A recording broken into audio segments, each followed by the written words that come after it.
Hoy día vamos a un poquito a tratar de explicar qué cosa es la epistemología del paradigma sistémico. Y entonces suena un poco extraño, pero son palabras que de una u otra manera ustedes también ya las conocen por su formación en diversos cursos que han tenido. Siempre estoy seguro que en otros cursos han escuchado la palabra epistemología, paradigma y sistémico. Y tienen alguna noción. Me gustaría saber, basados en los aprendizajes previos de la teoría de Auschwitz, me gustaría saber qué conocen ustedes de esta terminología, qué noción, qué idea, qué aspecto consideran que puede estar vinculado a la epistemología del paradigma sistémico. ¿Qué cosa es eso? A ver, ¿qué es? ¿Qué noción? ¿Qué, qué idea, base les puede a ustedes representar esta propuesta de la epistemología del paradigma sistémico? ¿Alguien tiene alguna idea que quiera compartir? ¿Qué es la epistemología? ¿Qué es la epistemología? ¿Alguna idea? ¿Sí? Bueno, ¿Nadie? la epistemología estudia en general las bases de cualquier área de estudio que nos interese, como por ejemplo, no sé, sus bases, fundamentos, alcances, todo lo que pudiéramos averiguar, ¿no? Es como aprender en general sobre algo en específico. Muy bien, ya, ok. Y usted ha hecho una muy buena definición. Por ejemplo, la epistemología estudia, diríamos, el conocimiento, ¿no es cierto? Y como dice Flavio, estudia los fundamentos de una ciencia. Entonces, la epistemología es una parte de la filosofía que se dedica a determinar qué cosa es ciencia y qué no es ciencia. Por ejemplo, ¿no? La filosofía, que es la madre de todas las ciencias, tiene distintas disciplinas. La estética, por ejemplo, la epistemología, la axiología. Y así hay una variedad de disciplinas que tiene la filosofía que se encargan de estudiar tal o cual tema del problema humano. Y una de ellas es la epistemología, que determina qué es ciencia y qué no es ciencia. Entonces, por ejemplo, ¿no? Cuando decimos que un producto que está a la venta, sale a la venta y tiene una certificación de estudio, que está garantizado por estudio científico, entonces podemos tener que tiene un sustento epistemológico basado en el conocimiento, en el saber. Entonces, el paradigma de un modelo teórico es que sencillamente hay un saber científico de ese modelo terapéutico. Cuando ustedes estudiaron psicoterapia 1, lo que hicieron es, en la semana 4, si no me equivoco, estudiar las terapias basadas en evidencias. En otras palabras, hay terapias que tienen un fundamento científico y hay terapias que no tienen ningún sustento científico. Por ejemplo, dentro de los modelos más conocidos de la psicología de intervención terapéutica, hay una epistemología en el psicoanálisis que no tiene sustento científico. El psicoanálisis no tiene epistemológicamente una fundamentación teórica científica. Y tampoco el psicoanálisis se preocupa en demostrar que su conocimiento es científico. La Gestalt tampoco tiene un conocimiento y epistemología científico. Y así por el estilo, por ejemplo, la terapia del comportamiento, la terapia de la modificación de la conducta, las terapias cognitivo-conductuales, tienen conocimiento epistemológico científico, tienen un paradigma que sí puede ser corroborado como un paradigma que permite ser evidenciado a través de la ciencia. ¿Ok? Entonces, esa, ese conocimiento de saber científico también lo tiene la teoría de la terapia familiar sistémica. ¿Y cuál es ese fundamento? ¿Cuál es ese sustento? ¿Cuál es el elemento tradicional o fundamental que basa el desarrollo de la experiencia que sustenta el modelo sistémico? Pues vamos a tratar de explicarlo en ese sentido. ¿Ok?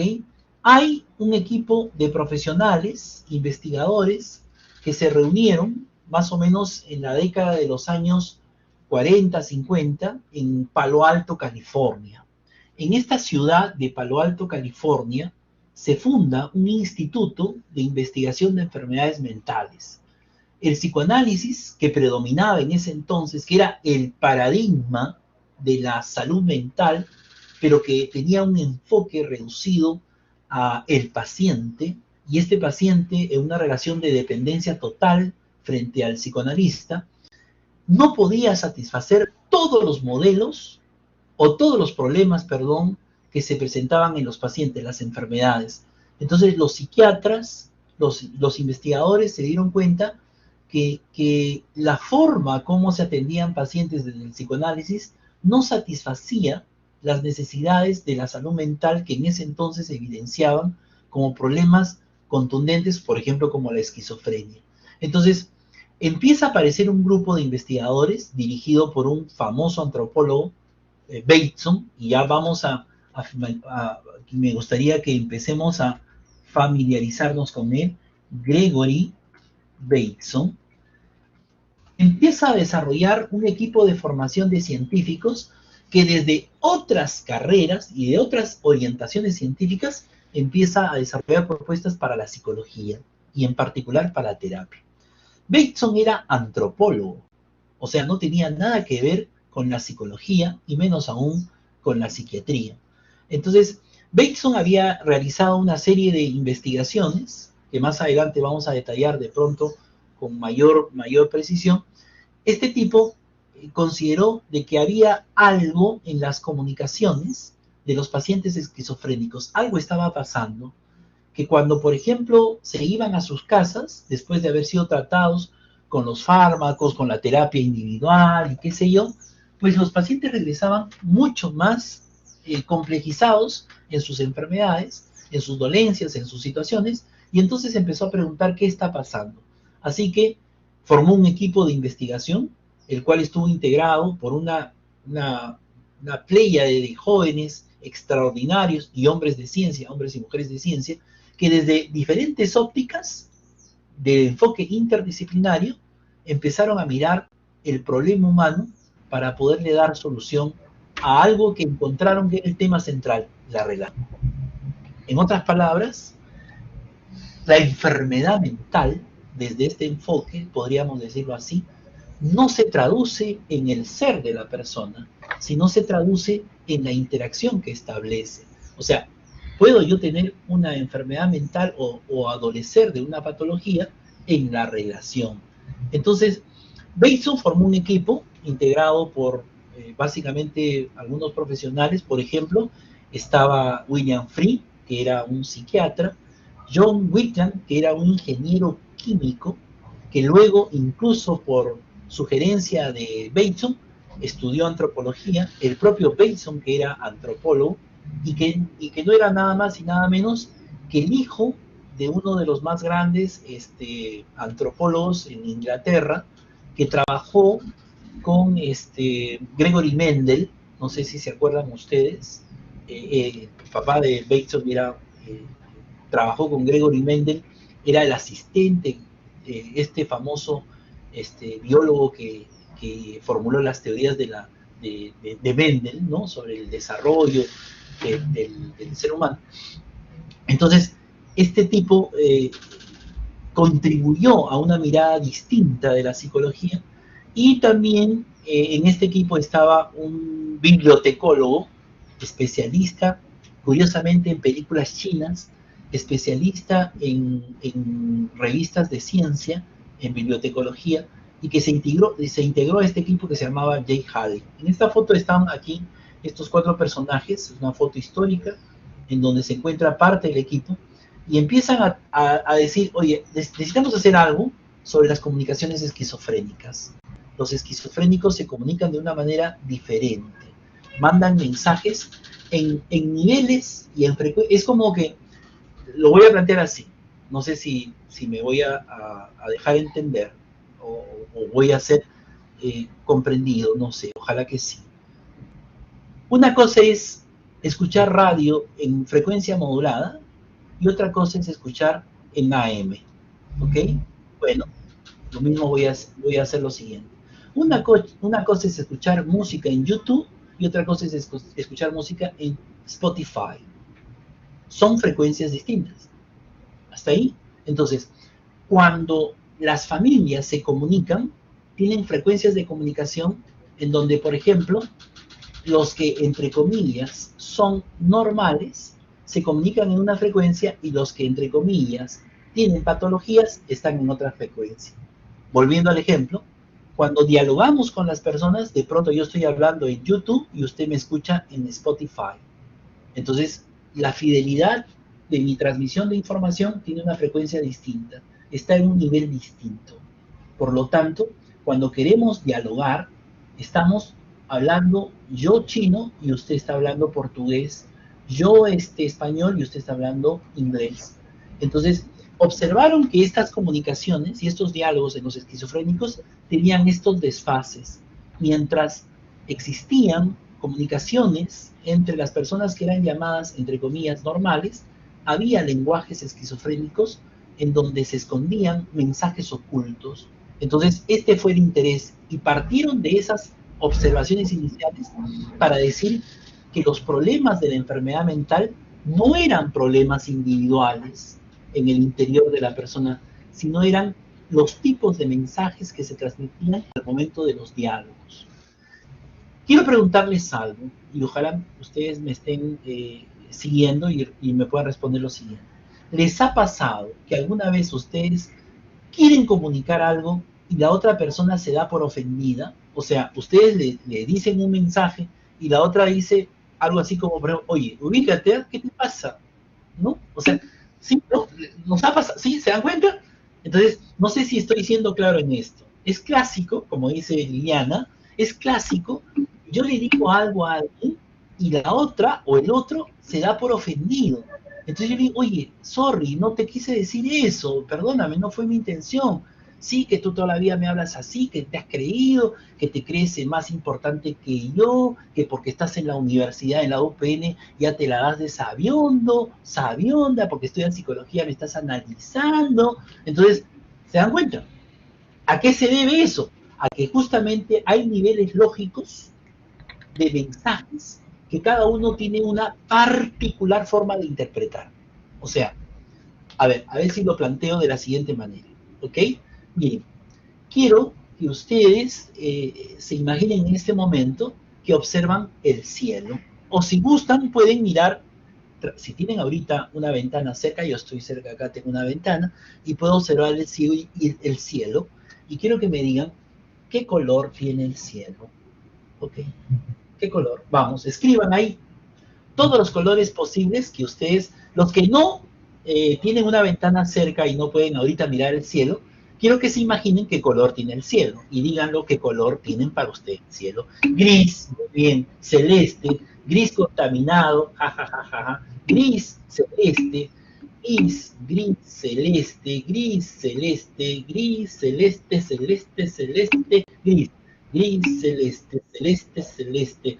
Vamos, otro color. Muy bien.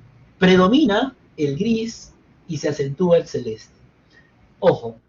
¿Y qué pasa si yo digo que ahorita mi cielo, que veo ahorita por la ventana, tiene este color? Díganme, ¿este es válido? ¿Es válido que mi cielo, que está ahorita, que yo veo por mi ventana, sea este color? ¿Es válido?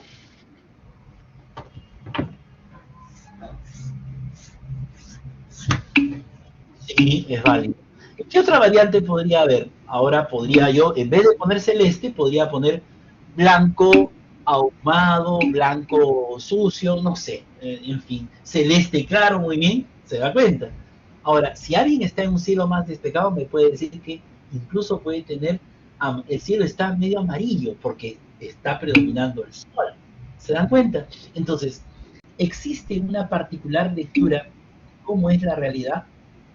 Pregunto, ¿existe una particular lectura? ¿Cómo es la realidad? Color hueso, ahí está. Puro otro país, el mundo subjetivo. ¿Existe una particular lectura de lo que observamos? ¿Sí o no? O sea, lo que yo observo es una visión particular. Sí. Ok. Entonces, cuando yo le digo, amiga, un favor, ¿puedes incluirme en tu grupo? Y ella me contesta y me dice, no, ya estamos llenos. ¿Qué me está diciendo cuando dice, ya estamos llenos, ya tenemos, ya no hay cupo? ¿Qué me ha dicho en ese tono? ¿Qué me ha dicho? Vamos, a ver, ¿qué me ha dicho? Vamos, que no, ok, muy bien. Pero además de eso, no quiero, pues, muy bien. ¿Qué más me ha dicho? ¿Qué más me dice? ¿No? Thank you, next. Que no quiere que esté en su grupo. No te queremos. Mira, mira lo que dice Ariana, no te queremos. Imagínate, ¿ok? Y si yo le digo, ya amiga, gracias, no es para tanto, la verdad, no es para que me hagas sentir mal, solamente te pregunto que quiero ingresar a tu grupo, no tengo grupo. Ah, no fastidies, ¿eh? Ya estamos llenos. Peor todavía, ¿no? ¿Se dan cuenta? Entonces, esos, yo puedo pensar que ella está enojada, que ella está molesta, y yo puedo pensar infinidad de cosas de ella. Pero otro día, ella se acerca y me dice, oye amigo, ¿sabes qué? Perdóname, el otro día te contesté mal, no fue mi intención, y creo que me excedí, discúlpame. Ah, ya, no te preocupes, no pasa nada, está bien, ok, gracias, más bien ¿sabes qué? Hay una compañera que se ha retirado de mi grupo y si todavía no tienes grupo, te podemos, oye, chévere, gracias, porque estoy trabajando solo, gracias, muy amable. ¿Me dejo entender? ¿Hasta ahí me están siguiendo? ¿Me están siguiendo? ¿Nos ha pasado esas cosas? ¿Nos ha pasado muchas veces? Sí, ¿no es cierto? Ahora, les ha pasado, ojo, les ha pasado lo siguiente, que a veces conocen a alguien y que está estigmatizado y dicen, oye, ¿le has hablado a Moisés? ¿No? ¿Y por qué Moisés? Porque cuando este chico va por el pabellón A, para ir pues a su aula, se abren las aguas. Nadie quiere cruzarse porque Moisés es antipático, está estigmatizado, el tipo es insoportable. Entonces, Moisés cuando camina abre las aguas para que nadie se le cruce, porque nadie quiere cruzarse por su antipatía que le tiene. En cambio, un día usted aparece, que no lo conoce, se cruza y empieza a caminar con amigo, por favor, ¿me puede decir dónde queda el pabellón B? Recién me he matriculado. Ah, mira, queda acá. Vamos, te acompaño. Entonces todo el mundo llega, dice, oye, ¿has hablado con Moisés? Ah, ¿quién? Con un chico que está, sí, sí, muy amable. ¿Qué amable? Pues si él es el que abre la sala, nadie lo soporta. Entonces, esa forma particular de relación difiere de las formas tradicionales estigmatizadas. No sé si hasta ahí me están siguiendo. Nosotros tenemos estigmas y lecturas que son prejuiciosas sobre las personas. Es más, por ejemplo, cuando no conocemos a una persona, tendemos a tener prejuicios sobre ella, ¿ok? Y eso ocurre casi siempre, ¿no? Entonces, lógico, lo que dice Liliana es cierto. A veces, ¿no? Alguien que nadie lo soporta, a uno le puede caer bien, o viceversa. A todo el mundo le cae bien, pero a mí me cae pésimo, pues, ¿no? Es lo que me, mira, seamos sinceros, cuando ustedes terminen este curso le van a preguntar, oye, ¿con quién llevaste psicoterapia? Dime, ¿a quién me recomiendas?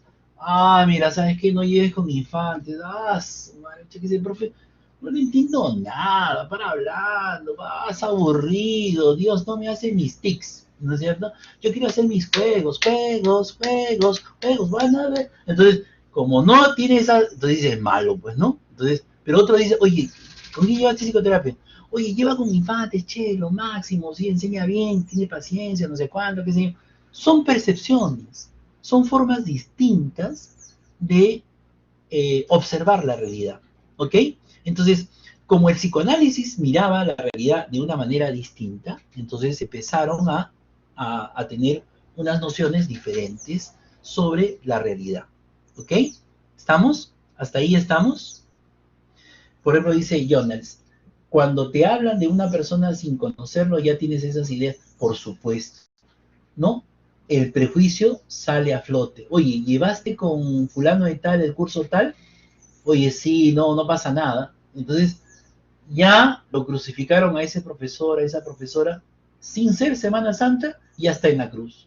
Entonces, inicia su calvario, ¿no? Porque de pronto, justo el salón que le han programado no se llena y lo suspenden y cierran. ¿Por qué? Y de pronto puede ser que sencillamente la forma como cada uno interpreta, desde el particular punto de vista de su percepción, hace una mirada distinta. Entonces, estos tipos empezaron a trabajar esas miradas distintas que tenía desde otros enfoques, la nueva mirada del paradigma epistemológico. Y esa mirada se sustentaba en qué? En fundamentos teóricos, en posturas sólidas y científicas. Y esas posturas sólidas y científicas fueron básicamente tres pilares que sustentaron la terapia familiar sistémica en sus momentos iniciales. Y esos tres fundamentos teóricos sólidos eran la teoría general de los sistemas, TGS, la teoría de la comunicación humana, TCH, y la cibernética. O sea, si queremos representar un modelo teórico en términos terapéuticos, tenemos que saber cuál es su fundamento teórico, valga la redundancia. Y ese fundamento teórico que tiene valor de verdad está sustentado y está comprobado de manera epistemológica y es un paradigma. Y al ser un paradigma, entonces hablamos de un paradigma sistémico. ¿Y por qué sistémico?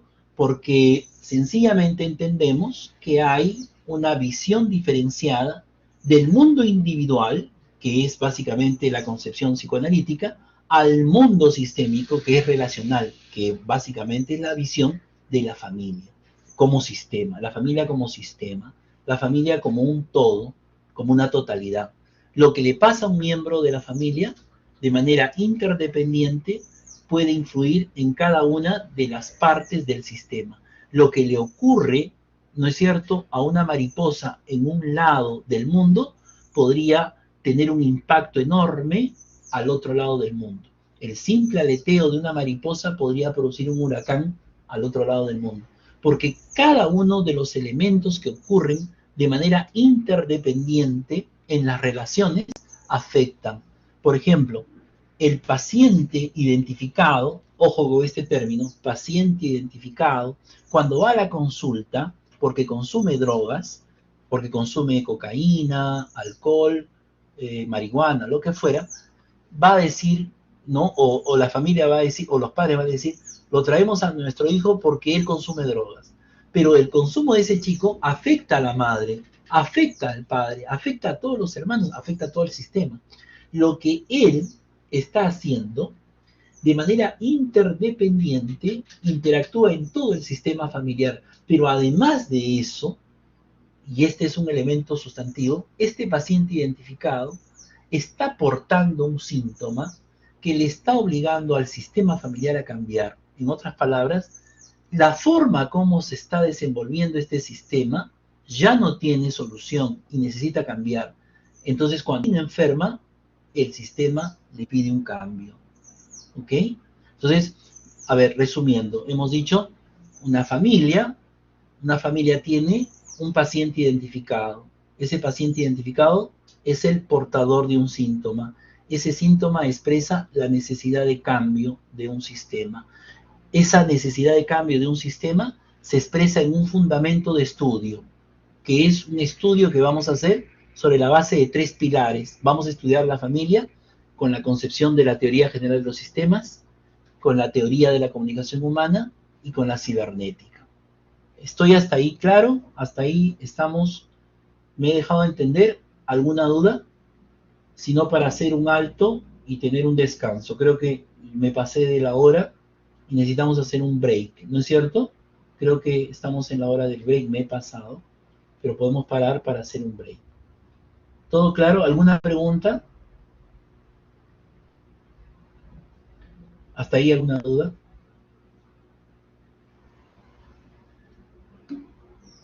Todo claro. Ok. Podemos hacer 10 minutos de descanso para que estiremos, hacer una pausa activa, una consulta.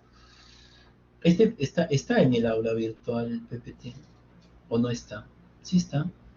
Profesor, sí está uno parecido, pero, o sea, igual al que envió en el video, pero no está el que usted está proyectando. ¿No está? Ya, no hay No. problema, lo vamos a subir. Excelente. No se preocupe. ¿Ya? Lo vamos a subir. ¿No está? Ya. Ok. Ahora sí, vamos a continuar para terminar de redondear las ideas. Ok, perfecto. Hemos dicho que el fundamento de esta propuesta teórica nueva que vamos a estudiar tiene tres constructos, tres pilares, tres fuentes fundamentales de soporte teórico. Y es necesario que lo aprendamos eso. La teoría de la terapia familiar sistémica clásica se sustenta en tres fuentes teóricas que son pilares, ¿no? Así como la casa se sustenta en las columnas y por eso la casa se mantiene y no se cae, así la teoría familiar sistémica que se funda, no olviden, ¿en dónde se funda? ¿En dónde se inicia? ¿Recuerdan? En Palo Alto, California, en el Instituto de Enfermedades Mentales, el famoso MRI, no se vayan a olvidar, MRI de Palo Alto, California. El Instituto de Enfermedades Mentales de Palo Alto, California, se funda la terapia familiar sistémica en respuesta al problema de no atender esas comunicaciones que estaban totalmente desentonadas. ¿Se acuerdan? YouTube, Spotify, AM, FM, que tenían los esquizofrénicos en relación a sus comunicaciones en Palo Alto, California. Entonces, este grupo teórico dice, vamos a hacer una teoría para atender a las familias, para atender a los pacientes en sus familias, con sus familias. Y le vamos a dar un marco teórico para que sea poderosa esta teoría. Entonces dicen, los pilares de nuestra ciencia para atención a las familias va a ser la teoría general de los sistemas, que no lo formula un psicólogo, lo formula un personaje que ya había escrito un libro que se llama Teoría General de los Sistemas, y este personaje se llama Ludwig von Bertalanffy, y él dice, los sistemas en la vida, en todo lo que es nuestra naturaleza, funcionan de una manera, y pueden ser sistemas abiertos o pueden ser sistemas cerrados.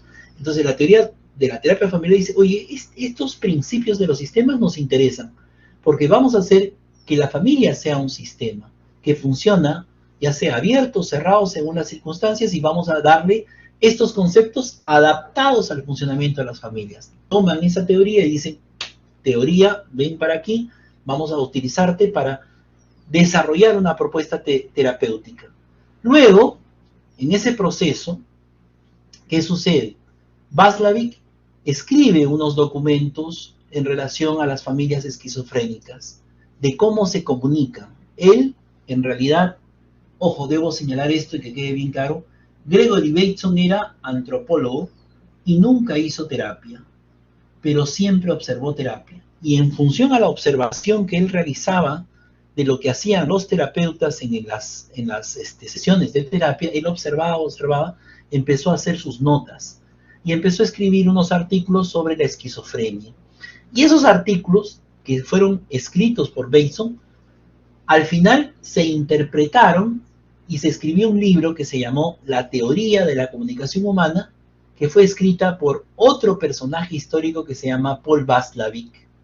Y Paul Václavic, con su equipo de Janet Babin y Don Jackson, elaboran los axiomas de la comunicación humana, que son 5, los vamos a estudiar, no se preocupen. Y luego, además de estas teorías, aparece un hombre, un matemático, que tiene un nombre bastante conocido por todos ustedes, porque hay incluso una universidad en el Perú que lleva el nombre de este personaje, que se llama Norbert Wiener, que elabora una teoría que se llama la famosa cibernética, que estudiaba cómo, por ejemplo, a través de los cálculos, a través de la retroalimentación positiva y negativa, se podían redireccionar los procesos de cálculo en relación a la modificación del lanzamiento, por ejemplo, de un misil. La cibernética empezó a estudiar cómo, por ejemplo, una bala podía impactar en un punto B, de A a B, calculando la necesidad de poder modificar la dirección de la bala para que cuando, a través del movimiento de la Tierra, caiga preciso. O sea, la cibernética utilizó los mecanismos de introducción de información en el estímulo para que ese proceso tenga éxito. Porque cuando se lanza la bala, sin ninguna lance, y con el movimiento de la Tierra no va a caer en el punto que usted ha determinado. Tiene que haber un cálculo de la velocidad de la Tierra, un cálculo matemático, y eso se dedicó a la cibernética. Pero ¿qué relación tenía con las familias? Ese concepto fue aplicado en términos de cómo las familias pueden cambiar a partir de la introducción de información. O sea, el terapeuta ingresa al sistema, introduce información y cambia la dirección de cómo las familias interactúan. Voy a explicar un poquito más de eso, solamente lo hago como síntesis, ojo, y de pronto no estoy siendo preciso, pero voy a detallar ese tema. Lo que quiero es que, primero, ya que los conceptos claros básicos de esta clase. Número 1, ¿dónde nace la terapia familiar sistémica? Vamos, escriban. ¿Dónde nace la terapia familiar sistémica del modelo que vamos a estudiar? ¿Dónde nace?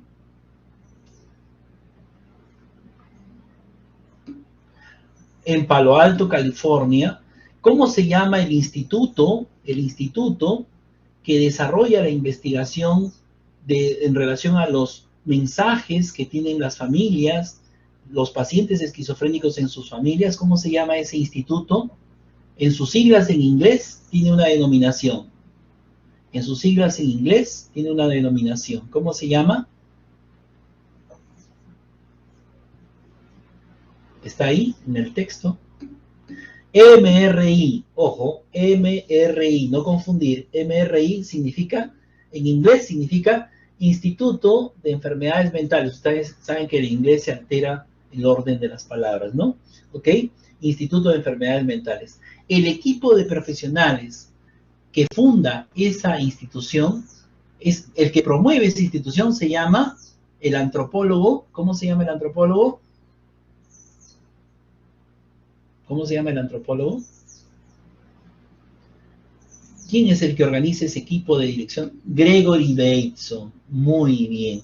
Y él junta a varios profesionales de distintas corrientes, psiquiatras, ingenieros, bibliotecólogos, cineastas, de todas las tendencias de las profesiones, para armar un equipo que pueda entender o que pueda elaborar un nuevo paradigma de la lectura de qué ocurría en las familias esquizofrénicas.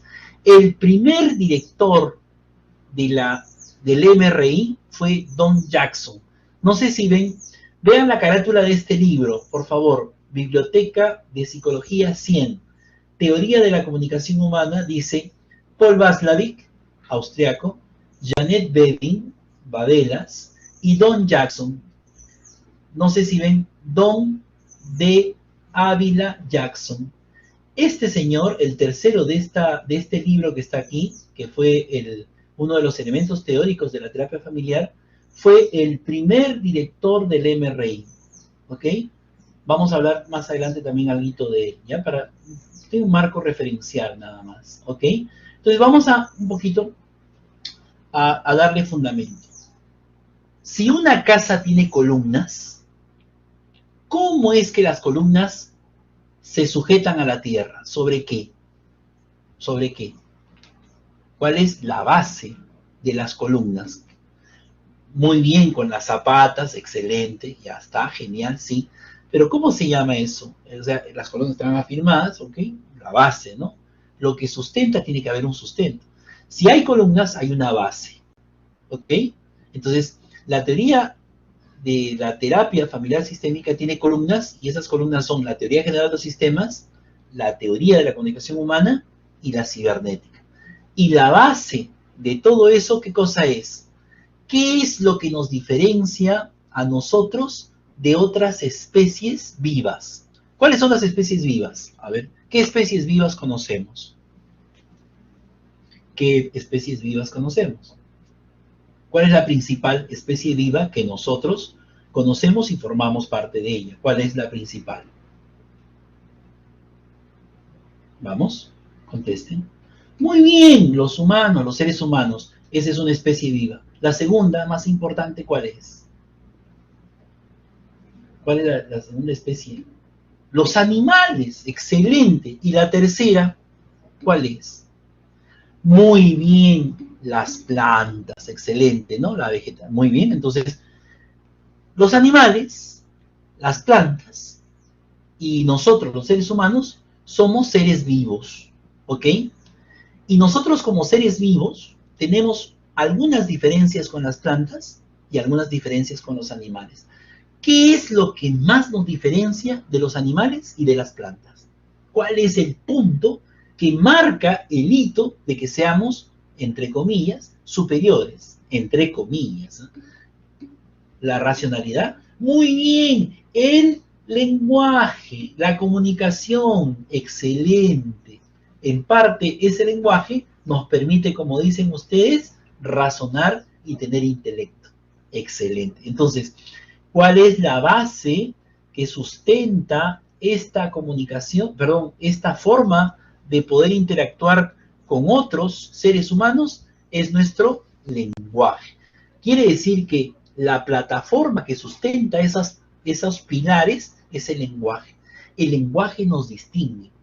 Por ejemplo, quiero que se imaginen en este momento, hay una mujer que ya tiene 20 años de casada con su esposo, es un día domingo, los hijos no están, entonces ella se acerca donde él está prácticamente tirado en el sofá y de pronto lee su periódico o de pronto está viendo el fútbol, qué sé yo, el partido entre Uruguay y Perú, creo que van a jugar, no sé, están en esas competencias, y de pronto ella se acerca y le dice, Pepe, ¿sí?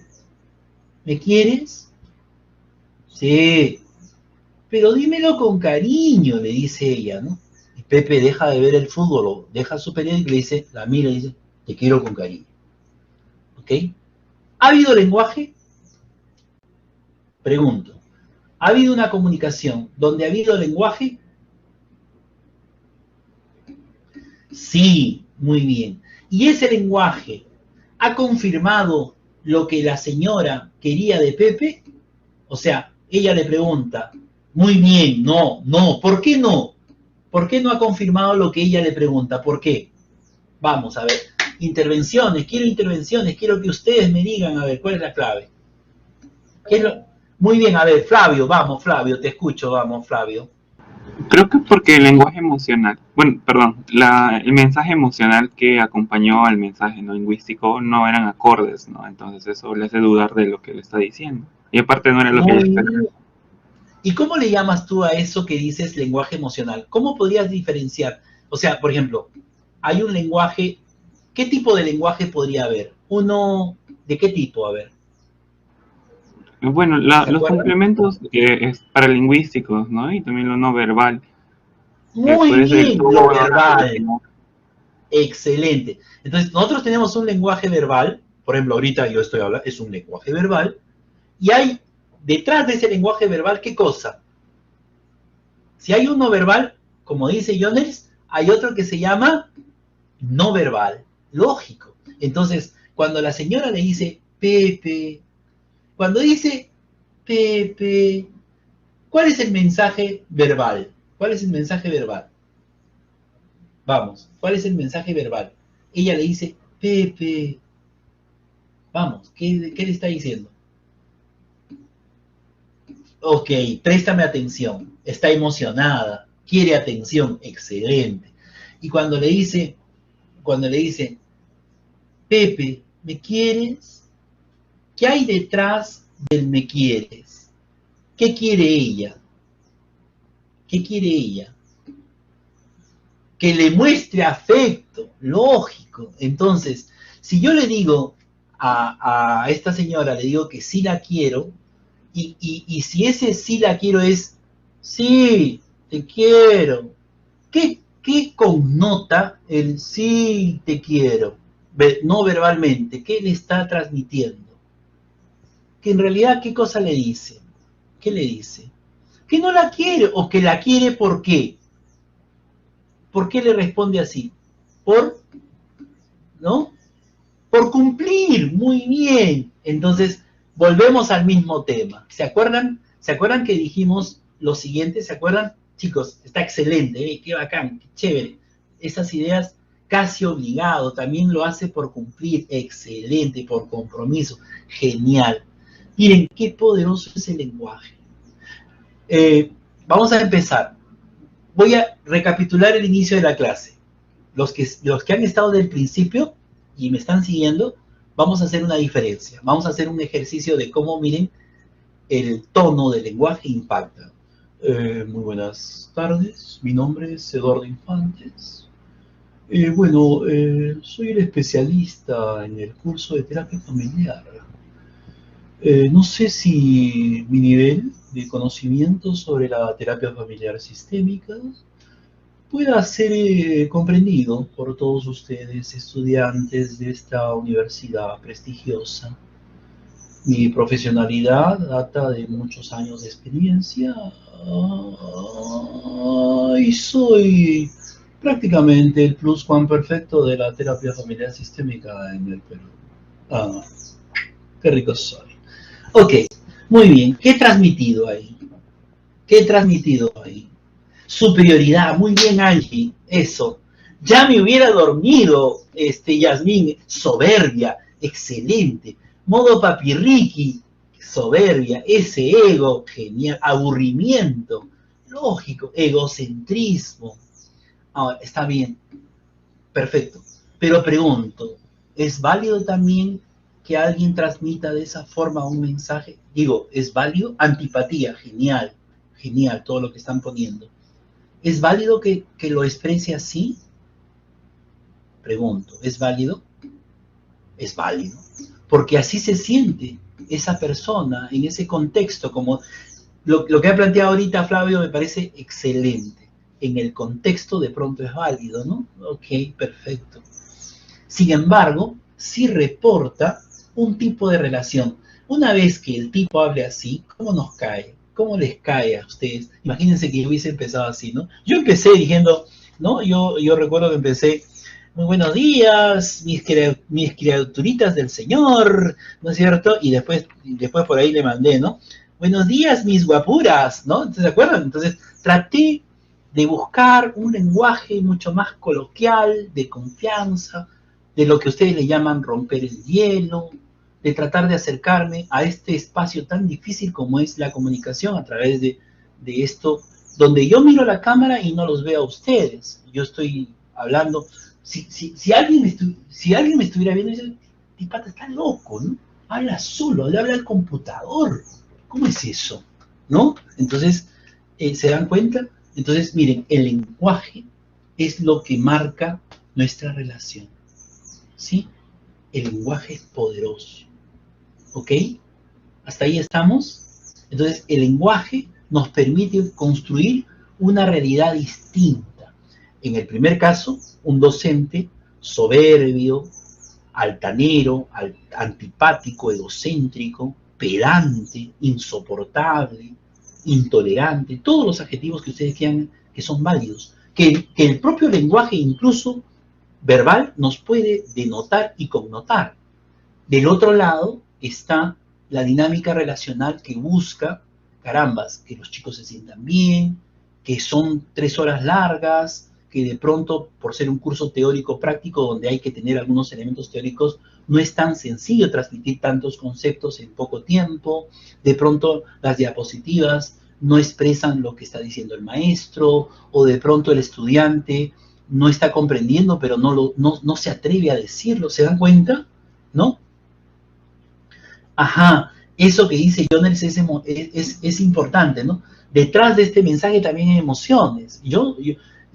Y mira, Jonels, qué importante lo que dices, porque me permite tomar otro concepto, ya adelantando un poquito, La diferencia que tenemos con los animales, ojo, además de ser el lenguaje y con las plantas, es que también nosotros, por definición, somos seres emocionales. Y como seres emocionales, tenemos el derecho de poder estar en un contexto determinado, bien, mal, molestos, enojados, perturbados, alegres, contentos.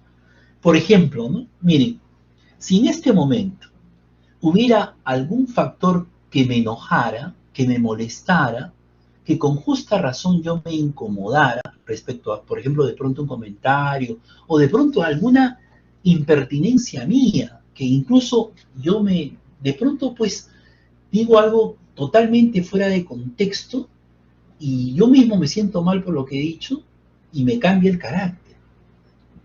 Como soy ser emocional, tengo esa susceptibilidad y como seres emocionales queremos que nos traten de una manera cordial, amable, tolerante, respetuosa. No es lo mismo, miren, cuando mamá, no sé, ¿hay alguna madre de familia que nos esté escuchando? Había una compañera que nos dijo que tenía sus hijitos, pero lo que pregunto es si hay alguna madre de familia de los estudiantes que nos puede estar escuchando. De pronto, a veces pasa eso, ¿no? Mamá, escucha, no sé qué. O de pronto está en un espacio donde, carambas, mamá mientras va haciendo sus labores, qué sé yo, o de pronto se sienta a acompañarte, no sé. ¿Hay alguna mamá que está por ahí? ¿Alguna mamá de los estudiantes que nos esté escuchando? Es una cosa bien simpática. ¿Hay o no hay? Sin miedo, no. Solamente quiero saber nada más. Mi mami cocinando, pero mi tía, ¿están escuchando? ¿Están escuchando? ¿Están escuchando? Sí, ok. Bien. Entonces, primero las saludo, las abrazo y las felicito que estén ahí. Me siento honrado de la presencia de todas ellas. Me da mucho gusto saber eso. Ok.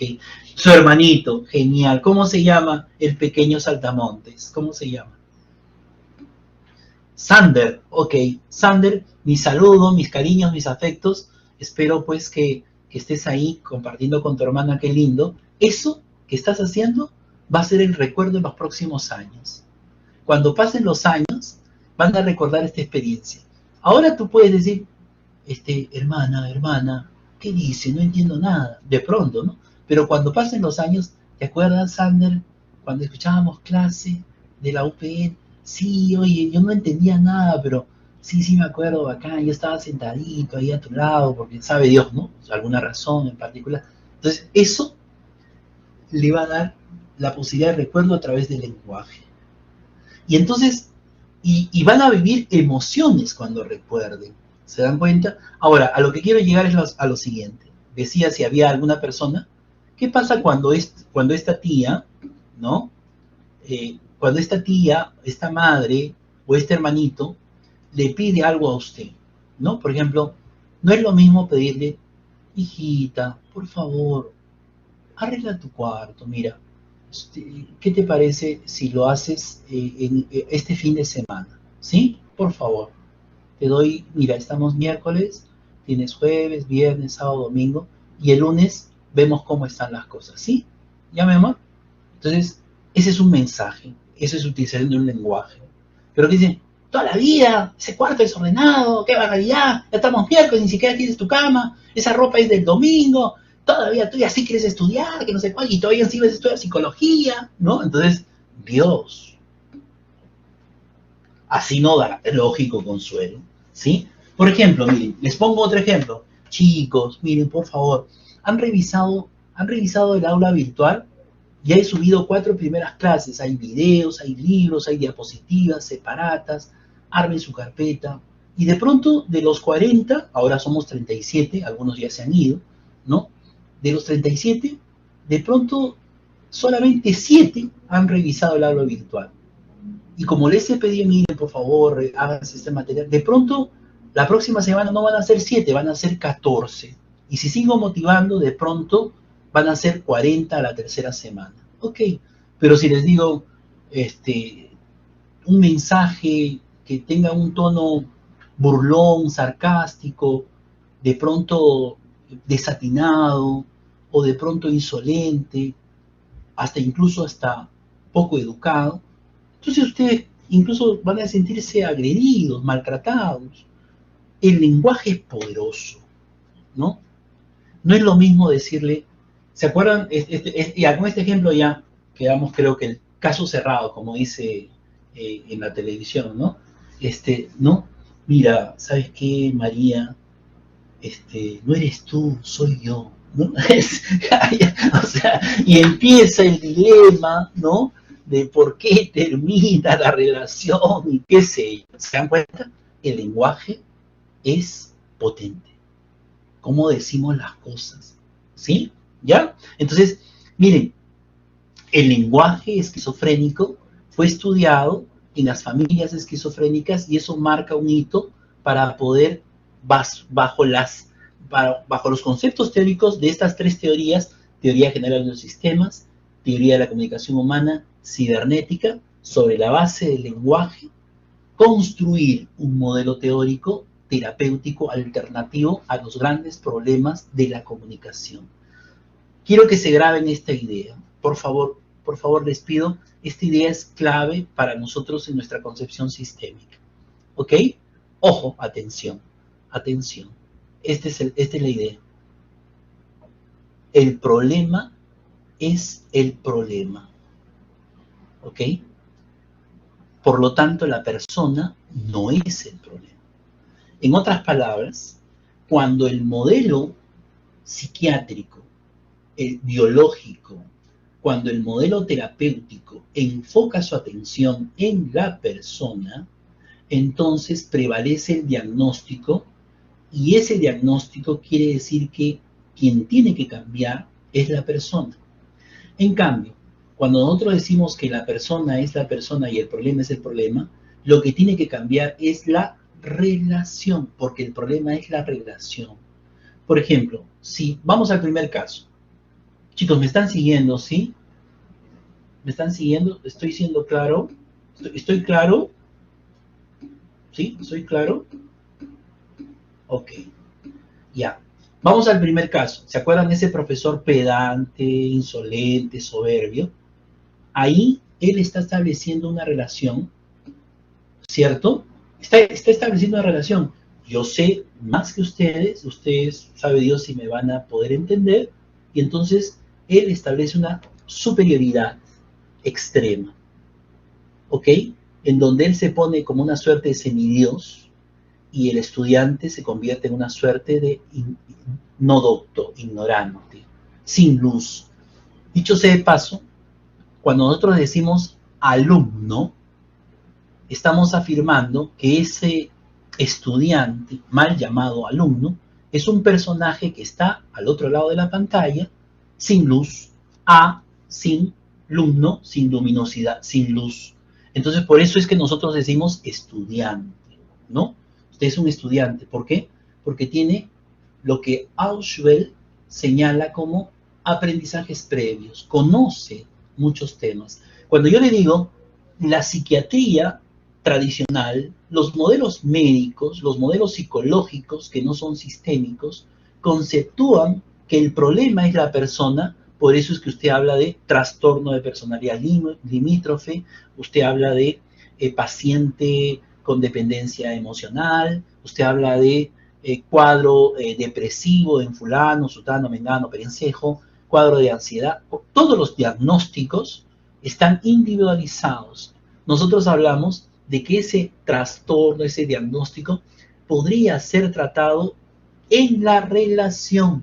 O sea, el paciente esquizofrénico puede mejorar si es que en la relación de la comunicación con los demás miembros de la familia, y eso fue estudiado por la terapia familiar sistémica, puede mejorar para que este paciente comunique en la misma frecuencia, en Spotify.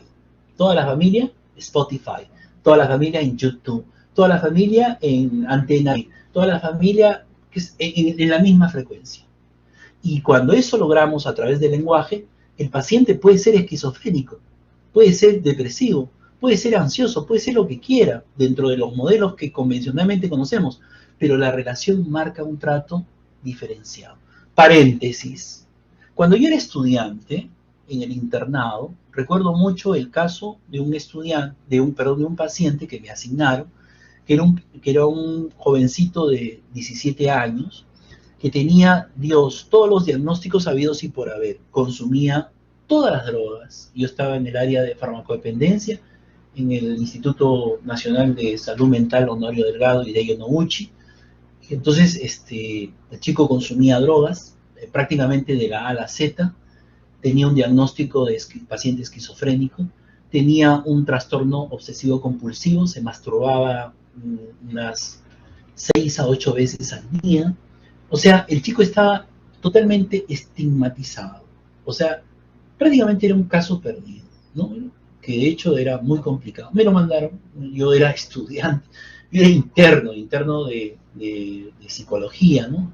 De una universidad que comparado a las otras universidades, pues no tenía la misma prestancia y solvencia académica en ese entonces, ¿no? Bueno, lo cierto es que, pero yo tenía ya formación sistémica, había hecho ya mi curso de formación sistémica, había estado un año ya en mi formación en el instituto donde me formé para ser terapeuta y un año de práctica. Entonces un poquito que traté, ya al internado fui con esa formación, ojo. Y entonces un poco lo traté, y entonces en el modelo tradicional el paciente llega y se sienta frente a uno a través de una mesa y nosotros recopilamos los datos y que aplicamos las pruebas, qué sé. Entonces yo le dije, oye, acompáñame. Salimos del consultorio y nos fuimos al patiecito que estaba en la parte posterior del consultorio, donde había una zona de una especie de ¿cómo se llama eso? De piscina, ¿no? Una piscinita donde los niños jugaban, qué sé yo. Y empecé a caminar de manera bastante grotesca alrededor de la piscina, con un movimiento bastante exagerado y un ritmo de marcha bastante atípico, ¿no? Entonces le pedí a él que me acompañara y hiciera lo mismo. Entonces él también empezó a hacer hasta que me dijo, oye, estás loco, ¿por qué haces esto? Me dijo, me siento bien, le digo, ¿no? Y entonces, pero no es necesario, me dice, ¿no? Entonces, no, pero yo me siento bien. Y entonces empezamos a dialogar. Y él empezó a dialogar de una forma que hizo contacto con la realidad. O sea, empezó a observar mi comportamiento y a decirme que yo me comportaba de una manera extraña. Y empezó a asociar sus pensamientos a realidades concretas de observación y crítica. Entonces yo lo dejé que él hablara, y cada vez estaba más cerca a una realidad concreta, a la realidad del mundo, que ya no era una fantasía, porque tenía ideas, pues olvídense, ¿no? Hablaba de cada cosa que se le ocurría. Incluso hasta tenía pensamientos, bueno, de esos que son característicos de los cuadros esquizofrénicos, ¿no? Pero cuando él empezó a analizarme a mí y empezó a hacer, entre comillas, una descripción, digo yo, y de pronto él una interpretación, se dio cuenta y me dijo, oye, no, no me engañes, me dice, no quiero esto. O sea, se dio cuenta que había momentos en los cuales podía hacer contacto con la realidad cuando era tratado de una manera distinta. No sé si me estoy dejando entender. O sea, es como yo trato lo que hace que la gente se forme y se comporte de otra manera. O sea, es la relación la que hace que yo sienta que puedo hacer algo diferente. Si yo a un chico que toda la vida lo han estigmatizado, lo trato con respeto, con tolerancia, sin prejuzgarlo, sin estigmatizarlo, sin creer que soy más que él y que él es prácticamente una zapatilla, de pronto esta forma de relación genera un espacio y un contexto distinto, de cosas nuevas que la terapia puede dar. Entonces, cuando utilizamos el lenguaje verbal y no verbal para este medio, a través de entender cuáles son los axiomas que dominan esta comunicación y cómo es que los sistemas funcionan y cómo de una u otra manera generan tal o cual circunstancia en tal o cual espacio y contexto de relación, entonces ahí puedo plantear alternativas nuevas para establecer formas distintas en la relación. Entonces, siendo coherente, el paciente no es el problema es los estilos de comunicación que se dan en el contexto de las relaciones que establecen en su contexto familiar. Por eso es que el paradigma epistemológico de la terapia familiar sistémica es nuevo, porque del mundo individual pasamos al mundo familiar. La terapia sistémica invoca a la familia a abordar el problema como un sistema, mientras que la terapia psicoanalítica invoca al problema desde el mundo del inconsciente. ¿Estamos? Por eso es que usted agarra, usted dice, ¿no? Y veamos nuestro lenguaje.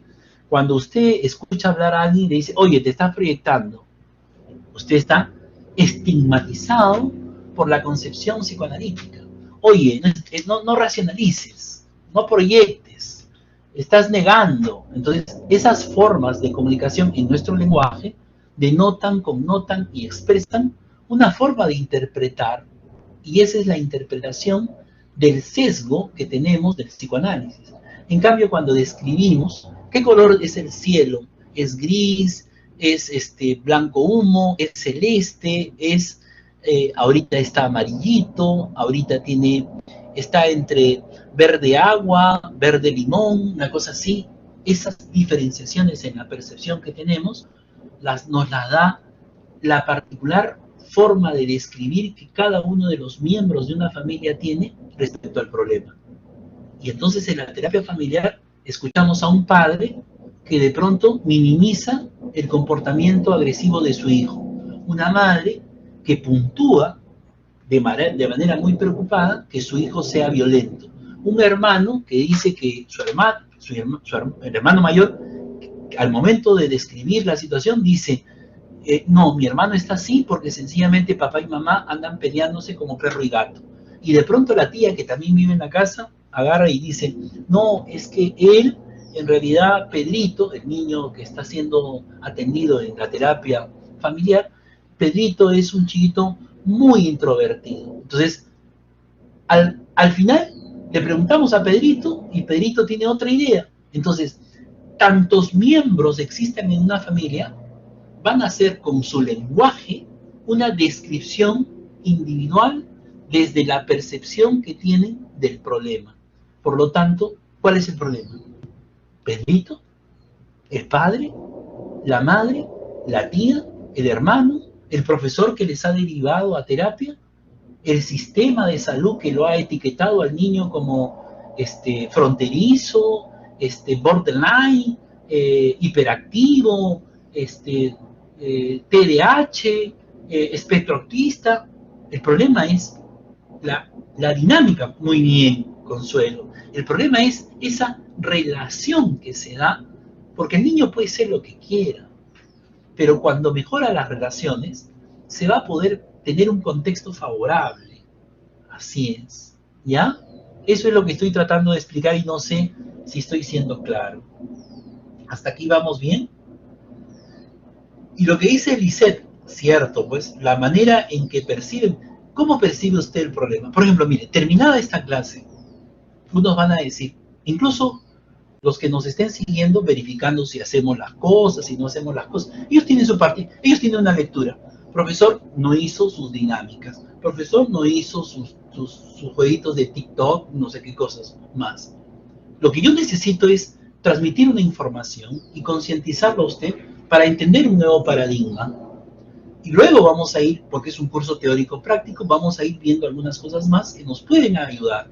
Pero cada uno va a tener un sesgo para criticar la calidad o la falta de calidad de esta clase. Y todas esas percepciones son válidas, todas son válidas. Desde el punto de vista que cada uno quiera ver, al final de la clase uno dirá, oye, qué clase tan aburrida.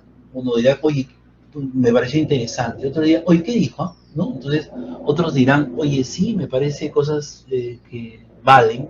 Otros dirán que hubo clase.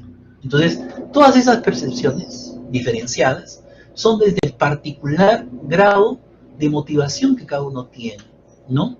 Y cada uno tiene una movilización para observar la realidad de una manera distinta, de una manera muy peculiar, de una manera muy particular. Hasta ahí, por favor, chicos, ¿alguna pregunta? Estoy diciendo claro, voy bien, estamos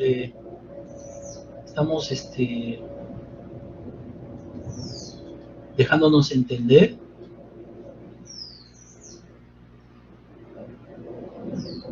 ¿Hasta aquí? ¿Preguntas? ¿Preguntas? ¿Hasta aquí? ¿Todo claro? Todo claro. Ok. Entonces, el primer fundamento de esta terapia, de este modelo teórico, es los sistemas. Nosotros, pregunto, ¿al interior de nuestro cuerpo tenemos sistemas? ¿Nosotros tenemos sistemas al interior de nuestro funcionamiento del cuerpo? ¿Recuerdan cuáles son los principales sistemas? ¿Qué sistemas tenemos, por ejemplo? ¿Qué sistemas conocen ustedes? Aquí está sonando feo, no sé si... Sistema circulatorio, digestivo, nervioso, respiratorio, genial. Ok, endocrino, ¿no? Muy bien, excelente. Cuando tenemos un problema en un sistema, nos causa una molestia en todo el cuerpo. Por ejemplo, imagínense que tenemos un problema digestivo. ¿Solamente nos duele la barriga o ya nos cambia el temperamento? O mejor dicho, se altera nuestro temperamento, tenemos una respuesta distinta, ya no queremos bañarnos, salir, estamos molestos, se altera todo, ¿cierto? ¿Sí? Lógico, altera muchas cosas. Obviamente, cualquier cosita que nos puede pasar en un sistema interno de nuestro cuerpo nos puede llevar a una respuesta emocional. ¿Por qué? ¿Por qué? Porque somos, ¿qué somos nosotros? Somos seres, ¿qué somos? Seres, todillo. Somos seres emocionales. Ojo, ya no se olviden. Predomina en nosotros la emoción, ¿sí? La emoción es lo que marca la diferencia. Nosotros estamos movilizados por la pasión, por ese deseo de hacer cosas, con gana o sin gana, ¿no? Hay gente que hace las cosas sin gana. A ver, trabajo en grupo. Ay, grupo, ¿no? Y cuando no hay grupo, ¿cuándo hay trabajo en grupo? O sea, siempre hay momentos en los cuales estamos anímicamente bien, mal, con agrado, desagrado, y esa emoción es la que se evidencia. Tenemos una sociedad que promueve que no estemos felices, que pensemos que la felicidad es, por ejemplo, a los 30 años, su generación, la felicidad es tener departamento, auto y tarjeta dorada y haber viajado ya por el mundo. Y si a los 30 años usted no tiene eso, entonces se va a deprimir y se va a sentir viejo. A los 30 años ya se va a sentir viejo. Miren, yo tengo 57 y he planteado cosas para mis próximos 30 años. No sé si viviré, eso es otra cosa, pero sí estoy mentalizado en conquistar algunas cosas que no necesariamente son las cosas que aspira la gente, ¿no? Porque a ustedes, por ejemplo, en la sociedad de consumo, el sistema les obliga, les mete por la cabeza, por los ojos, por la propaganda, por todo, que tienen que tener su departamento lujoso, su auto, qué sé yo, a temprana edad, trabajar, ¿no? Para pagar créditos, consumir, votar, cambiar un celular cada 3 celulares al año, qué sé yo, y de pronto eso, Lisette, somos esclavos del sistema. Miren, qué importante lo que dice, del sistema. O sea, hay un sistema que nos genera necesidades, ¿no? El sistema nos lleva hacia un proyecto de vida, como dice Jones. El sistema nos condiciona, dirían los conductistas, ¿no? El sistema, de una u otra manera, refleja tu estado de ánimo, ¿no? O sea, estamos, por ejemplo, ¿qué pasaría si la próxima clase, de pronto, chicos, buenas tardes, ¿qué tal? Mismo día, ¿qué nos hemos quedado? Te debe decir, oye, profe, ¿qué ha pasado? ¿No? Y de pronto, algo me pudo haber pasado, emocional, que puede haber afectado, por más que yo quiera tener vitalidad, estar ahí, qué sé yo, de pronto algo emocionalmente me afectó, me impactó, ¿se dan cuenta? Y eso puede mermar mi disposición anímica, ¿se dan cuenta? Los sistemas actúan. Entonces, la teoría de los sistemas es un paradigma que nos permite entender la lógica, cómo interactúan los sistemas, ¿no?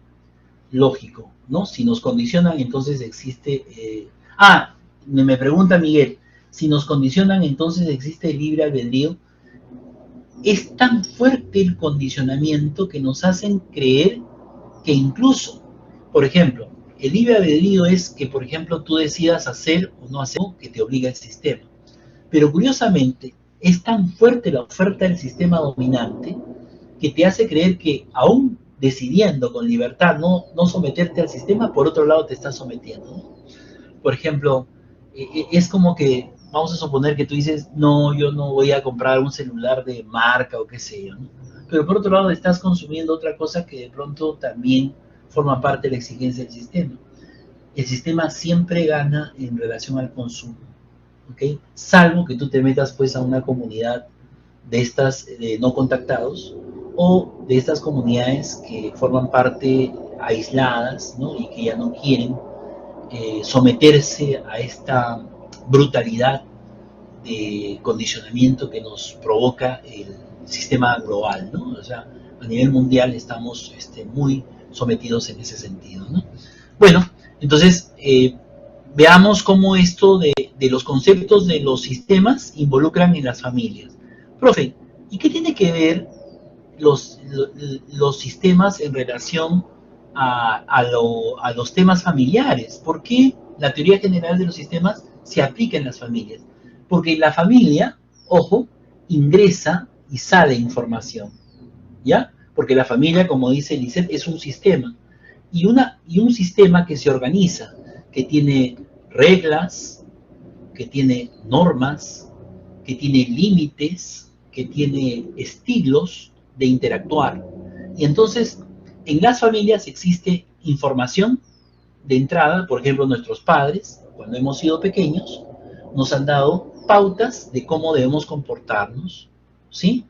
Nos han dado reglas. Por ejemplo, una regla en la casa de ustedes que define al sistema es a qué hora se ingresa a la casa, hasta qué hora se puede regresar de la calle, hasta qué hora la puerta está abierta, ¿no? Es una regla, ¿ok? Una regla podría ser quienes salen a determinada reunión con tal, basados en el cumplimiento de algunas tareas en la semana. Eso también es una regla. Por ejemplo, quienes pueden tener autonomías respecto a tener enamorado. Eso también forma parte de las reglas. Los modales en la mesa. Miren, incluso, qué interesante lo que dice Lisette. Quiero preguntarles, ¿alguno de ustedes no tiene un lugar fijo en su mesa de la casa? O sea, no se sienta en un determinado espacio de la mesa.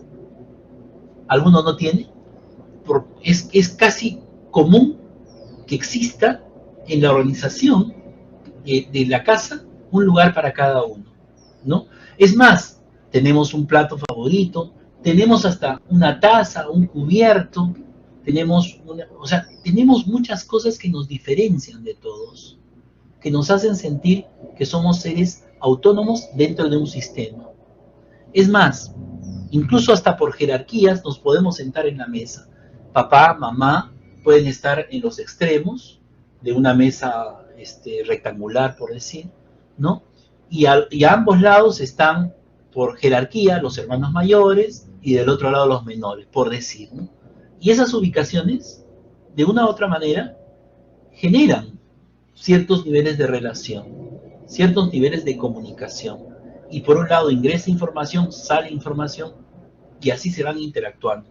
Por eso que la teoría general de los sistemas se aplica a las familias, para poder explicar cómo funcionan. Y podemos entender que hay dos tipos de sistemas, ¿ya? Excelente lo que dice, ¿no? Dice, hasta cuando se sirve la comida, tenemos un orden, ¿no? ¿Sí? Y eso forma parte de un sistema que puede tener una connotación mayor, ¿no? si papá está en casa, mamá podría tener dentro del sistema patriarcal que servirle a él primero, ¿no? O si es, por ejemplo, un sistema matriarcal, mamá podría servirle primero a la abuelita, que es la que está en la casa, que es su suegra o es su madre, ¿no? Entonces, miren, todas esas cosas están dentro de los sistemas en el funcionamiento. Y estos sistemas pueden ser clasificados, ¿no?, a los pequeños, ok, eso también denota y connota un grado de prioridad, ¿no? Se atienden a los niños, después se atienden a los adultos, qué sé yo, ¿no? Dependiendo los esquemas de tradición que existen en cada familia, ¿ok? Depende de la cultura, lógico, ¿no? Las culturas generan muchísimas normas y reglas en las familias, ¿no?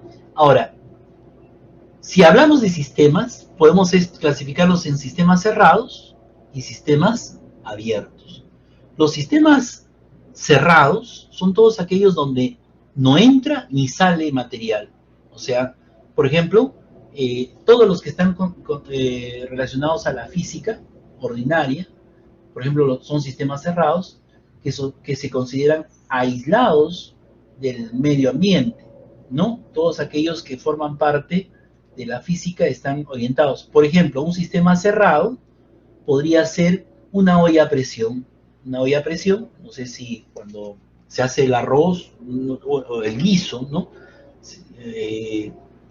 Empieza a producirse una serie de procesos al interior donde no ingresa información, internamente se produce intercambio de las partículas, de las moléculas, de todo lo que está ahí, y luego cuando ya termina un determinado tiempo en función al calor que se va desarrollando, se produce el escape de gases, y obviamente ese es un sistema cerrado que internamente hace un proceso de cambio, ¿ok? Internamente, esos son sistemas cerrados. Por lo general, todas las cosas que nosotros tenemos alrededor son sistemas abiertos y están vinculados a todo lo que significa los seres vivos, ¿no? Porque estamos en constante intercambio de información, ¿ok? Por ejemplo, la familia es un sistema abierto, porque vive en el contexto social, vive en constante interacción, recibimos impactos de la cultura, del aprendizaje en la escuela, en la universidad, de nuestros padres, de nuestra herencia familiar, de los vecinos, todos estamos en constante proceso de input, output, retroalimentación, y todo es un proceso continuo. Somos un sistema abierto. Sin embargo, ojo, aquí hago una distinción. Muchas veces las familias tienen secretos, ¿ya? Y en particular, los pacientes tienen secretos. Les voy a plantear un secreto, ¿no? ¿Cuándo es un secreto? Llega una paciente porque tiene un problema en el desarrollo de su sexualidad. Se acaba de casar y ella siente que su marido, ¿no?, le exige tener sexo porque recién se acaban de casar, y ella siente displacer, le molesta, ¿no? Entonces, cuando empezamos a conversar con ella, empieza a contar su historia, a narrar cuándo ocurre esto, cómo así, qué sé yo, hasta que por el nivel de avance del proceso terapéutico y de confianza, ella, que está dándonos información de lo que le está pasando, no termina de contar algo que forma parte de un secreto, que fue una experiencia primaria, por decir, en su infancia. Sucede que ella fue tocada, fue abusada, incluso fue víctima de violación, y eso no se lo contó a su madre, no se lo contó a su padre, no se lo contó a nadie, y ahora emocionalmente, porque somos seres emocionales, le está pasando una factura muy alta al momento de tener la relación sexual con su esposo. Entonces, cuando va a la terapia, eso que era un secreto, que vivió y que formó parte de algo cerrado, se abre, ¿no? O sea, en algún momento de nuestras vidas podemos tener tener un sistema cerrado en función a nuestros secretos, que muchas veces generan patología y que muchas veces son las facturas emocionales que nos van a dar los problemas posteriores, ¿no? Entonces, por ejemplo, podría darse el caso de que sí le contó a su mamá, pero su mamá lo minimizó, no lo quiso contar porque a ella también le pasó. Entonces sucede que el secreto familiar es que la abuela fue violada, la madre fue violada y la hija también fue violada. Y aquí existe lo que llamamos una suerte de transmisión intergeneracional del síntoma, de generación en generación. Y eso forma parte del secreto familiar. Y muchas veces ese contexto de ese secreto está dentro del marco de lo que se llama el sistema cerrado, ¿no?, de información. ¿Ok? ¿Ya? Entonces, miren cómo estas cosas tienen incidencia en las dinámicas de las familias. ¿Ya? Y esas incidencias tienen un enorme impacto. ¿Ok? Y hay principios que movilizan a cuando algo es lógico se oculta, porque es la forma como puede sobrevivir. Miren, muchas veces se ocultan estos incidentes porque es la manera en la cual, por ejemplo, cuando ustedes saben, no sé si en esto tenemos esta información, en todo caso estoy seguro que sí, pero en el caso de la violencia sexual, el tocamiento indebido, la agresión sexual, la violación, el agresor sexual tiene rostro familiar. O sea, o es el padre, o es el abuelo, o es el tío, el padrino, el vecino. El rostro del violador es familiar. Y eso hace que se genere un secreto, porque lastimosamente la violación, que es un acto condenable, es un acto totalmente que trasciende la fibra del ser humano, tiene un rostro lastimosamente familiar, repudiable totalmente, ¿no? Entonces, ¿qué pasa si de pronto el padre es el violador? Y al mismo tiempo, denunciarlo conlleva a que los hermanos menores se queden sin alimento, ¿no? El qué dirán, obviamente, entonces se guarda el secreto, ¿no?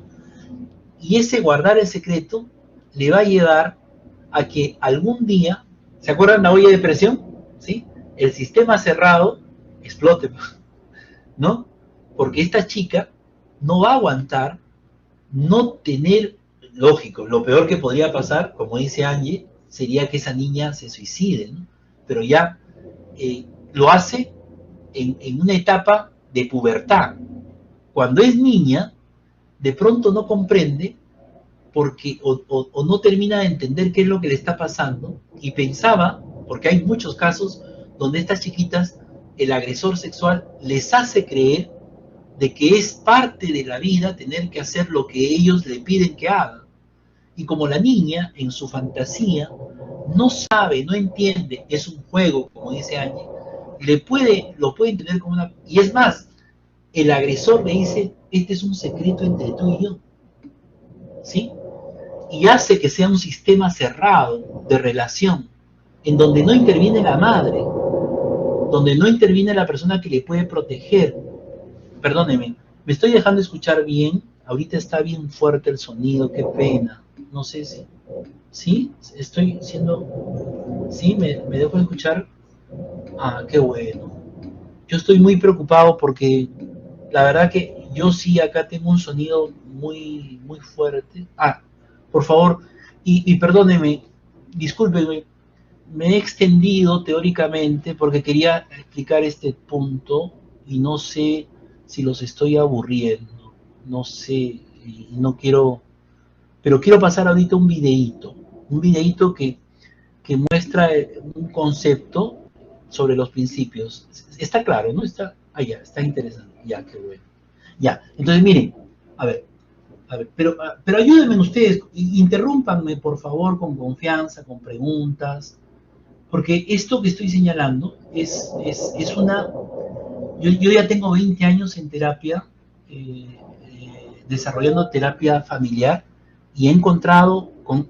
Dime, ¿hay alguien que, perdón, Sí, profesor, soy la alumna Angie. Angie, dime. Sí, profesor, tengo una consulta. Respecto a, yo he visto reacciones, por ejemplo, donde la niña le cuenta a la madre y la madre reacciona, o sea, hay madres que se apoyan y madres que no. Y en este caso la madre, la golpeó a la niña. ¿A qué se debe eso? O sea, y lo mantienen en silencio y la familia calla todo eso. Ok. Mire, puede haber muchas explicaciones, muchas razones por las cuales, por ejemplo, la madre, además de pedirle a su hija que no hable, la golpea. O sea, imagínense, ¿no? O sea, en vez de proteger a esta niña, incluso la maltrata. Porque es probable, digo, no digo que sea en este caso, es probable que ella también fue golpeada para silenciar su denuncia cuando ella también fue abusada. En otras palabras, insisto, acuérdense de esta palabra, la pauta se repite, la pauta intergeneracional del comportamiento de ese sistema familiar se repite de generación en generación. Les pongo un ejemplo, miren, una madre, una abuela que fue madre a los 20 años, teme que su hija a los 20 años la haga abuela. O sea, la abuela se embaraza a los 20, su hija se embaraza a los 20, la hija se embaraza a los 20. O sea, esa pauta se repite de generación en generación. ¿Ok? Es una cadena. Ahora, sería interesante, esta es una tarea, pero no es una tarea para que me reporten ni hagan, no, porque yo insisto, me gusta que los chicos más bien pregunten en sus casas. ¿Se han puesto a pensar, por ejemplo, en la unión de su papá y su mamá? ¿Cuándo fueron concebidos ellos? ¿A qué edad? ¿A qué edad fueron concebidos? O sea, papá, ¿qué edad tenías tú cuando nació mi primera hermana? Si es que hay una hermana mayor, ¿no? Ok, y cuando naciste tú, ¿qué edad tenía tu mamá? ¿Ok? Y hacen lo mismo con su papá. Y vamos a ver si hay una relación de transmisión de embarazo en edades. Y Jennifer dice, rompió la cadena. Y es probable que en el caso de Jennifer haya roto la cadena porque su mamá agarró y dijo, no, ya, hasta aquí, yo no puedo repetir esto porque no quiero, ¿no? Entonces, pero sucede que podría volver a aparecer. Claro, o sea, salió embarazada quizás en otra edad, ¿cierto? A eso me refiero. O sea, ¿a qué edad tenía la abuelita cuando nació su mamá? Me voy al primer hijo, ¿ah? O sea, el hijo mayor. La idea es preguntarle, papá, si papá es el tercero, hay que preguntar por su hermano mayor. ¿A qué edad nació ese hermano mayor? ¿No? Si nació pues a los 20 años, cuando el papá tenía 20, ¿a qué edad tuvo el papá? ¿No? Así es, a los 18. Okay, ya, Jennifer dice, ¿qué edad tiene Jennifer ahora? Jennifer, ¿qué edad tiene usted ahora? ¿Me escucha mejor porque me escribir como estoy teniendo mis peques? Sí. Bueno, mi abuela, de parte de mi mamá, tuvo a los 15 años su primer hijo. Mi mamá se fue embarazada para los 18 años y mi papá tenía 17 años. Yo tuve mi primer hijo a los 25 años. Ahora actual tengo 40 años. Oh, muy bien, ya ve. O sea, ahí como ella muy bien dice, ha roto esa cadena y ha prolongado unos años más el embarazo, ¿no? ¿Se da cuenta? Esa pauta, muchas veces la familia dice, no debe repetirse y hace todo lo posible para evitar que se repita y rompe esa cadena. Es válido, es así, porque se quiere cambiar el sistema de repetir esa pauta histórica, ¿no? Eso pasó con mi abuela, mi tía y mi prima. Las tres tuvieron sus hijos a los 17, ¿ya ven? Claro, ¿se dan cuenta? Ahora, las formas, cómo funcionan los sistemas, tienen principios. La familia es un todo, ¿sí o no? Cuando la familia es atacada, todos se unen para protegerla, ¿sí o no? Y el todo es más que la suma de sus partes.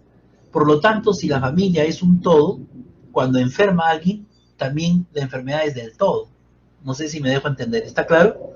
O sea, si hay un paciente, sea cual fuere su diagnóstico, por el principio de la totalidad, todo el sistema familiar está siendo infectado, está siendo alterado, está siendo cambiado, está siendo modificado, como quiera llamarle, por ese síntoma que tiene el paciente.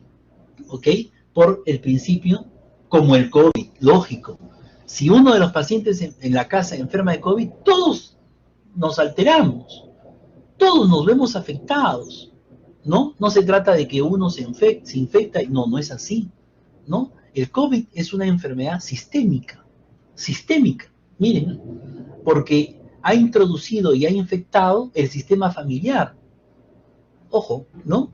Y el mayor factor de infección es la familia, porque justamente nos reunimos, nos abrazamos, confraternizamos y de pronto alguna vez descuidamos el protocolo y nos infectamos todos, ¿no? ¿Entonces se dan cuenta? Entonces la totalidad es un principio que se aplica a las familias. El segundo principio que se aplica es la interdependencia, ¿ok? Cualquier modificación en una de las partes del sistema hace que todo el sistema cambie. O sea, un miembro, la presencia de un miembro y su forma de actuar en el sistema impacta en cada uno de esos miembros. Y así por el estilo. Y eso se da en todo sistema, en la naturaleza, por ejemplo. No sé si podemos ver un videíto, no sé si lo puedo pasar, ojalá que se pueda ver bien. Denme un segundo.